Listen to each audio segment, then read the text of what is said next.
नमस्कार, मैं हूं हरिशंकर व्यास। सेंट्रल हॉल में आपका स्वागत है। पता नहीं ऐसा है या नहीं, लेकिन यदि इस्लाम के जन्म स्थान सऊदी अरब के मदीना में आत्मघाती हमलावरों के धमाके हैं, तो क्या आम मुसलमान दहशत में नहीं होगा? मुसलमान देश का हो या विदेश का, वह इस वक्त निश्चित ही दहशत और चिंता में है। वह सोच रहा होगा कि वह क्या करे। इस साल रमजान के महीने में दुनिया भर में जितने आतंकी हमले हुए, उसमें ज्यादा संख्या में मुसलमान मरे। सऊदी अरब में 3 जगह विस्फोट हुए। जेद्दा, कातिफ और मदीना जैसे शहरों में बम विस्फोट होना प्रमाण है कि सऊदी अरब के भीतर भी इस्लामी स्टेट पसर गया है। जब सऊदी अरब, इराक, तुर्की, बांग्लादेश और पाकिस्तान में यह स्थिति है, तो उन देशों में क्या होगा जहां मुस्लिम अल्प संख्या में है और उन पर आतंक का ठीकरा फूट रहा है। रमजान के महीने में सऊदी अरब, इराक, तुर्की, बांग्लादेश में दहला देने वाले आतंकी हमलों का सिलसिला बताता है कि कहीं न कहीं किसी तालमेल के साथ इस्लामी स्टेट के लड़ाके करो मरो के मोड़ में आए हैं। इराक, सीरिया में इस्लामी स्टेट के लड़ाके खदेड़े जा रहे हैं। उनका खलीफाई राज खत्म हो रहा है, तो बगदादी अपने लड़ाकों को छितराकर आतंकी हमले करा रहे हैं। मोटे तौर पर बगदादी के खलीफाई राज, इस्लामी स्टेट के लड़ाकों का मामला दुनिया में फैल रहा है। उस नाते भारत के लिए भी चिंता की नई बात है। पिछले सप्ताह खबर थी कि कराची की मस्जिद जामिया उलम ए इस्लाम मदरसे के बाहर भारत में लड़ाई के नाम पर उग्रवादी चंदा इकट्ठा कर रहे थे। यह वही मदरसा है जिसमें अल कायदा इन इंडिया सबकॉन्टिनेंट का समी उल हक पड़ा है। उत्तर प्रदेश में पैदा समी उल हक उर्फ आसिम उमर का पिछले सप्ताह एक वीडियो सामने आया। उसके बाद उसे अमेरिका ने आतंकवादी घोषित किया है। इसके वीडियो में निशाना भारत है। इसलिए सवाल है कि आतंक के वैश्विक घटनाक्रम में भारत क्या करे और मुस्लिम समुदाय की मनोदशा को कैसे संभाला जाए। आज इस पर चर्चा है, मगर उससे पहले गपशप और खास सुर्खियां। शुरुआत सियासी गपशप से करते हैं।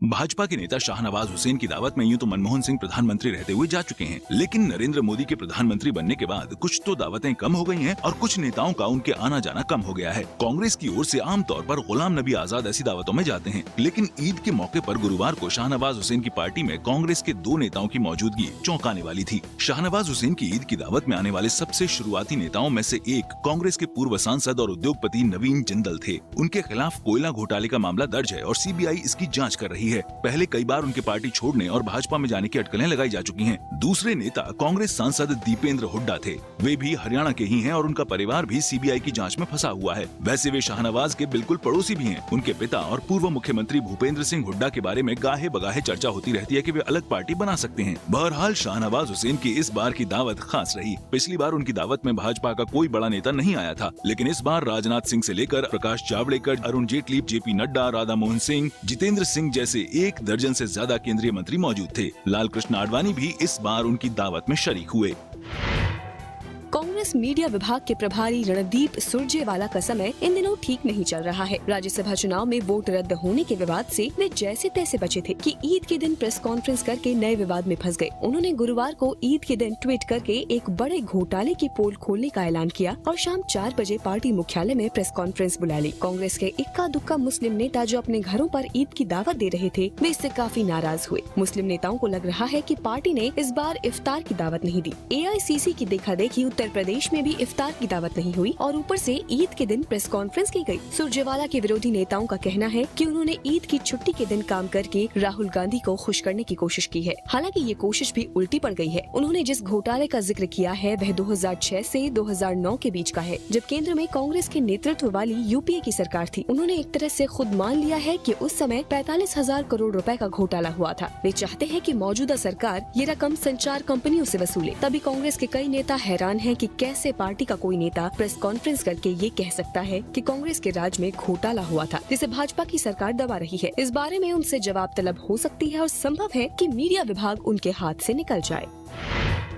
प्रधानमंत्री नरेंद्र मोदी चाहे कुछ भी कहें, उत्तर प्रदेश में ध्रुवीकरण का माहौल बन रहा है। देश में सबसे बड़े प्रदेश में विकास का मुद्दा हाशिए में रहने वाला है और सांप्रदायिक मुद्दों पर ध्रुवीकरण हो रहा है। इसमें कुछ मुद्दे ऐसे हैं जो भाजपा और सरकार ने जानबूझकर उठाए हैं, तो कुछ अपने आप ही हो रहे हैं। अलीगढ़ मुस्लिम यूनिवर्सिटी के मसले पर सरकार ने दो टूक स्टैंड लिया है और कहा है कि ये कोई अल्पसंख्यक संस्थान नहीं है। उत्तर प्रदेश चुनाव में ये बड़ा मुद्दा बनेगा। जाकिर नाइक का मुद्दा भाजपा को बैठे बिठाए मिल गया है। बांग्लादेश की सरकार ने भारत से कहा है कि वो नाइक की जांच कराए और उस पर कार्रवाई करे। इससे सरकार को मौका मिला। केंद्र के मंत्रियों ने कार्रवाई के संकेत दिए तो महाराष्ट्र सरकार ने जांच शुरू करा दी। उत्तर प्रदेश में नाइक को लेकर बहुत हलचल है और लखनऊ में गुरुवार को मुस्लिम धर्मगुरुओं ने भी उस पर पाबंदी की अपील की। नाइक को शांति का दूत कहने वाला दिग्विजय सिंह का वीडियो अलग कांग्रेस के लिए गले की हड्डी बन गया। इस बीच केंद्र सरकार ने समान नागरिक संहिता की पहल शुरू कर दी। हाल में हटाए गए कानून मंत्री DV सदानंद गौड़ा ने कहा कि सरकार ने इस बारे में विधि आयोग की सलाह मांगी है। अब विधि आयोग के अध्यक्ष जस्टिस बलबीर सिंह चौहान ने कहा है कि समान नागरिक संहिता लागू करने पर काम चल रहा है। भाजपा ने कैराना और कांधला को भी चुनावी मुद्दा बना दिया है। हिंदुओं के कथित पलायन के मसले पर पश्चिमी उत्तर प्रदेश में जबरदस्त ध्रुवीकरण है। अब आज की सुर्खियां ये लीक से कुछ हटकर है और इनसे देश की दशा दिशा को बूझ सकेंगे।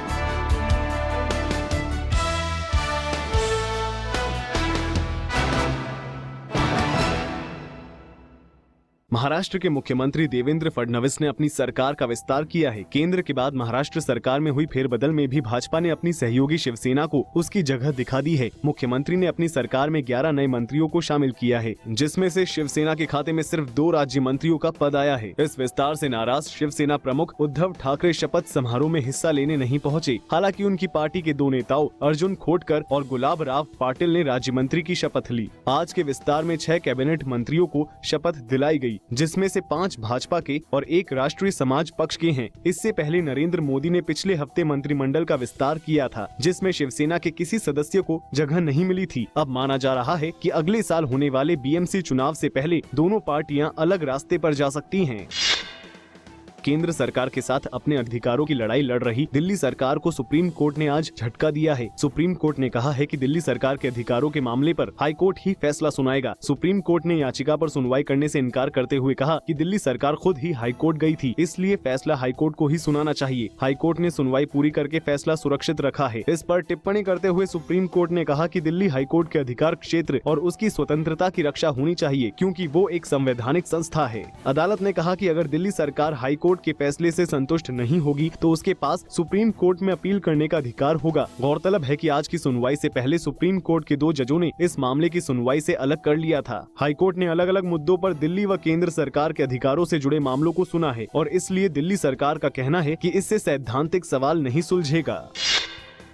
गुजरात हाईकोर्ट ने पाटीदार आरक्षण आंदोलन के नेता हार्दिक पटेल को जमानत दे दी है, लेकिन जमानत के साथ ये शर्त भी लगाई है कि उन्हें अगले 6 महीने तक गुजरात से बाहर रहना होगा। हार्दिक पटेल अक्टूबर 2015 से जेल में हैं। उनके ऊपर 2 मुकदमे चल रही हैं। एक मुकदमा सूरत का है और दूसरा अहमदाबाद में। दोनों ही मामलों में उनके ऊपर अपने समर्थकों के उकसाने का आरोप लगा है। उनके ऊपर पुलिस कर्मियों की हत्या के लिए अपने समर्थकों को भड़काने का आरोप है। हाईकोर्ट से जमानत मिलने के बाद भी वे अभी जेल से रिहा नहीं हो पाएंगे, क्योंकि विसनगर हिंसा के मामले में उनकी जमानत की अर्जी अदालत में लंबित है। मुस्लिम उपदेशक और धर्मगुरु जाकिर नाइक के साथ अपनी मुलाकात को लेकर चौतरफा आलोचना में घिरे कांग्रेस महासचिव दिग्विजय सिंह ने केंद्रीय गृह मंत्री और भाजपा के वरिष्ठ नेता राजनाथ सिंह को निशाना बनाया है। उन्होंने कहा है कि राजनाथ सिंह ने बम विस्फोट की आरोपी साध्वी प्रज्ञा सिंह से मुलाकात की थी, लेकिन उसकी कोई आलोचना नहीं कर रहा है। दिग्विजय सिंह ने कहा कि जाकिर नाइक से उनकी मुलाकात की आलोचना हो रही है, लेकिन राजनाथ सिंह के प्रज्ञा ठाकुर से मिलने का क्या। गौरतलब है कि दिग्विजय सिंह ने 2012 में जाकिर नाइक के साथ मंच साझा किया था और उनको शांति दूत बताया था। फिलहाल अब एक ब्रेक है, फिर खुलासा होगा।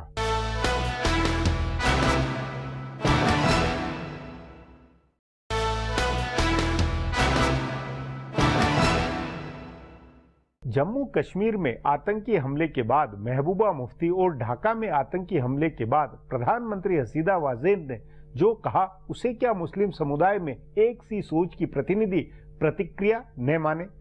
सब मान रहे हैं कि आज जो हो रहा है वह इस्लाम की बदनामी है। यह भी तथ्य है कि उसमें सर्वाधिक मुसलमान मर रहे हैं। घटनाओं का सिलसिला बता रहा है कि मुस्लिम समाज के लिए आने वाला वक्त भारी होगा।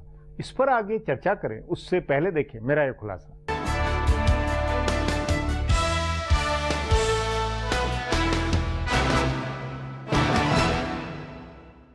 इस साल रमजान के महीने में जो हुआ वो पहले कभी नहीं हुआ। इराक में आतंकवादियों ने एक भीड़ भरे बाजार में ईद की खरीदारी कर रहे लोगों को निशाना बनाकर हमला कर दिया, जिसमें करीब 150 लोग मारे गए। अफगानिस्तान में फौज के काफिले को निशाना बनाकर हमला किया गया, जिसमें 20 से ज्यादा लोग मरे। तुर्की में हवाई अड्डे पर हमला किया गया, जिसमें 45 लोगों की मौत हुई। बांग्लादेश में लोगों को बंधक बनाकर 22 लोगों की बर्बर तरीके से हत्या कर दी गई। यहाँ तक कि ढाका से सटे किशोरगंज में ईद की नमाज के लिए जुटी सबसे बड़ी भीड़ को निशाना बनाकर हमला किया गया, जिसमें 4 लोग मारे गए। कश्मीर में सीआरपीएफ के काफिले पर हमला करके 8 जवानों को मार डाला गया। ये कोई मामूली बात नहीं है कि कश्मीर में हमले के बाद मुख्यमंत्री महबूबा मुफ्ती ने कहा कि ये कैसे मुसलमान हैं जो रमजान के पाक महीने में खून बहा रहे हैं। ढाका में हमले के बाद यही सवाल वहाँ की प्रधानमंत्री शेख हसीना वाजिद ने उठाया। उन्होंने भी ये पूछा कि ये कैसे मुसलमान हैं जो रमजान के महीने में बेकसूर लोगों की हत्या कर रहे हैं। ढाका के बर्बर हमले के तुरंत बाद मुसलमानों की सबसे पवित्र तीर्थ मदीना में 3 जगह विस्फोट हुए।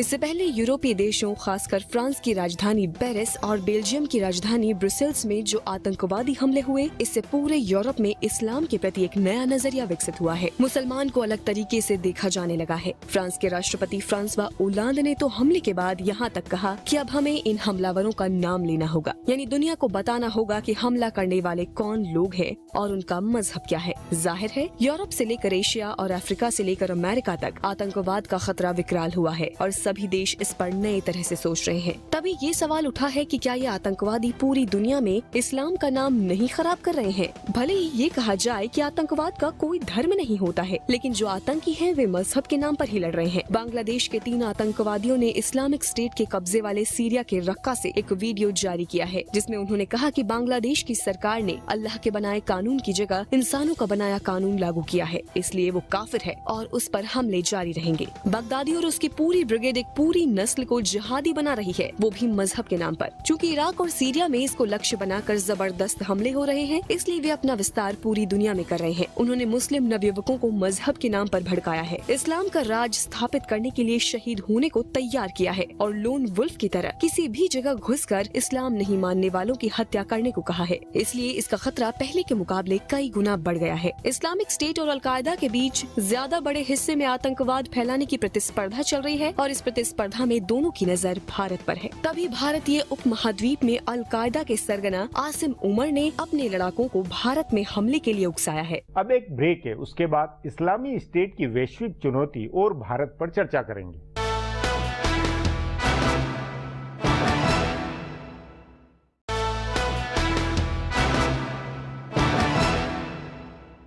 इस्लामी राज्य यानी दाइश के लड़ाके सीरिया और इराक में जगह जगह मात खा रहे हैं। उनका मनोबल रसातल में, इसीलिए ये अपने तुर्की, अफगान, पाक, भारत और बांग्ला शाखाओं को उकसा रहे हैं कि वे ऐसी कार्रवाइयां करें जिससे सारी दुनिया कांप उठे।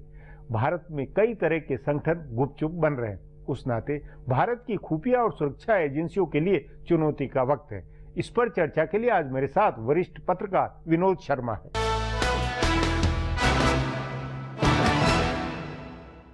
विनोद जी, वैश्विक घटनाओं से और हाल में कुछ अलकायदा इंडियन सब कॉन्टिनेंट जैसे नए संगठनों के आने की और उनकी चर्चाओं से कुछ आतंकवाद का खतरा बढ़ा हुआ नजर आ रहा है। आप इसको कितना गंभीर मानते हैं और हालात कितनी बदली हुई समझ आ रही है? देखिए, आतंकवाद का जो खतरा है वो तमाम विश्व पे है, लेकिन हमारे सब कॉन्टिनेंट में इसकी अहमियत इसलिए ज़्यादा और ये ख़तरा इसलिए भी ज़्यादा नज़र आता है क्योंकि हमारे लगभग बगल में अफ़गानिस्तान और पाकिस्तान है और हमारे देश के भीतर जो हमारी पॉपुलेशन का मिक्स है जी, उसके चलते हमको अपने आप को विभिन्न प्रकार से इन सब खतरों से एक उसके बीच में दीवार बनानी है। इस खतरे और हमारे बीच में एक दीवार बनानी है। वो दीवार कैसे बनेगी? कुछ तो फैसले सरकार को लेने पड़ेंगे इंटरनल सिक्योरिटी के लिहाज से। हमारे बॉर्डर्स पे जो विजिल है वो कितना तत्परता से हम निभा रहे हैं। और दूसरा व्यासी, हमारी जो सोशल एकजुटता है इस देश में, उसकी अहमियत इस सारे माहौल में बहुत बढ़ जाती है क्योंकि बाहर का आदमी अंदर आके जब हम पे हमला करता है तो कोई ना कोई तत्व उसका साथ देते हैं। विनोद जी, इसमें जो संस्थागत जरूरतें हैं, जो परिवर्तन चाहिए, भले राष्ट्रीय सुरक्षा सलाहकार के संदर्भ में या खुफिया एजेंसियों, प्रशासनिक तौर पर क्या कुछ कदम नए उठ सकते हैं? देखिए, हमको आज के दिन एक्शनेबल इंटेलिजेंस चाहिए इन खतरों से निजात पाने के लिए जी। और एक्शनेबल इंटेलिजेंस जो होती है वो उन समुदायों के अंदर से निकलती है जिन समुदायों पे थोड़ा सा शक और शुबा हो जाता है कि इनमें कुछ तत्व जो है वो कहीं उनका मेल मिलाप हमारे जो दुश्मन है उनके साथ तो नहीं है।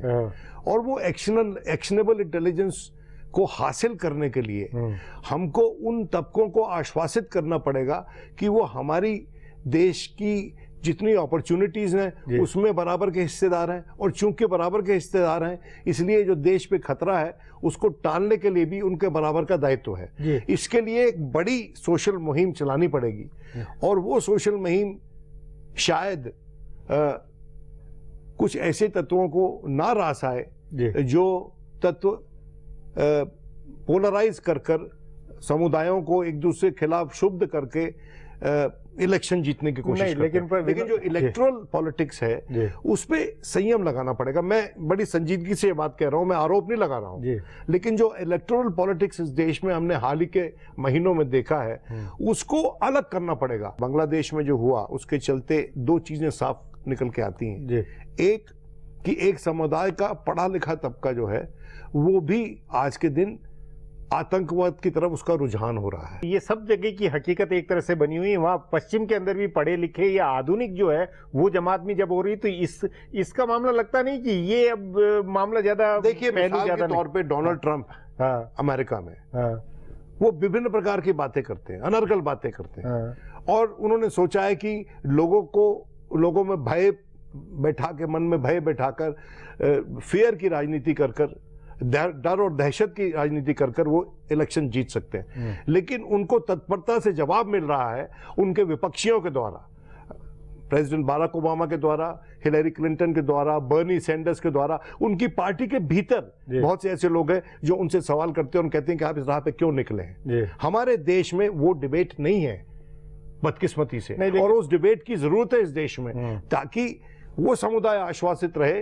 कि उनकी बात कहने वाले लोग भी हैं, क्योंकि कोई भी एक तबका, तमाम एक तबका आतंकवादी डिक्लेयर नहीं किया जाना चाहिए और होते भी नहीं है वो नहीं। लेकिन विनोद जी, आपने एक बात कही कि एक्शनेबल जो है खुफिया वो हो, इंटेलिजेंस हो, खबर हो, उसके ऊपर जैसे एक उदाहरण की एनआईए ने अगर हैदराबाद में कुछ संदिग्धों को गिरफ्तार किया और उसमें ओवैसी के बहाने या ओवैसी ने जो राजनीति की, इस तरह की समस्याओं का कैसे समाधान? देखिए, आप उस ओवैसी साहब को भी बुला के बिठाएं और उनको तफसील से बताएं कि किस बिना पे इन लोगों को अरेस्ट किया गया है।